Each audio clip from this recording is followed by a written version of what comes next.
So, ayan guys. Happy ako ngayon kasi may dumating na parcel.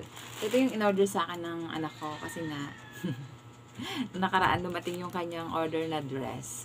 So, sabi ko, ay sana all merong dress. Tapos sabi niya, sige na nga ma, orderan na rin kita. So, ito yung ano namin guys, yung hatian namin sa Caroline, yung sa kanya naipon niya, yung sa akin na gastos ko everyday.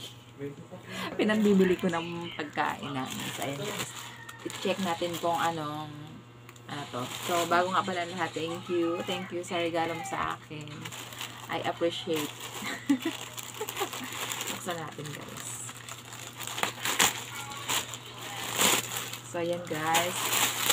Wow, kulay maroon. Akala ko brown. Wow. Ay, shorts. Walang bulsa. Short siya guys. Then, ang liit. Ang liit. Pang bata. So, try natin. Susubukan ko guys kung kasya sa akin. Parang hindi kasya sa akin. Parang kasya lang din sa kanya. Wow! So, ayan guys. Tingnan nyo naman kung bagay ba sa akin. Ayan.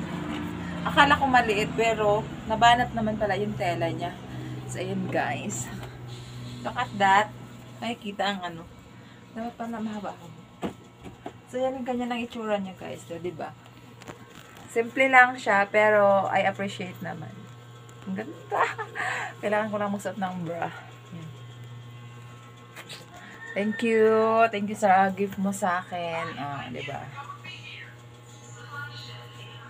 Ang kiit niya, no? Pwede siyang kasya siya sa'yo. Yan yung susuotin mo sa Pasko pa? Siguro. Ito ba talaga yung harap? Maroon siya. Parang dark. Akala ko brown kanina. Parang napaka-dark ng maroon niya. So, yun guys. Kaya rin ba? Nakatanggap na ng gift. So, yan. Hindi pa. Bibilan pa lang. Bagay pa. Pwede pa. So, yun lang muna guys. Bye! Kailangan pa talaga ito ng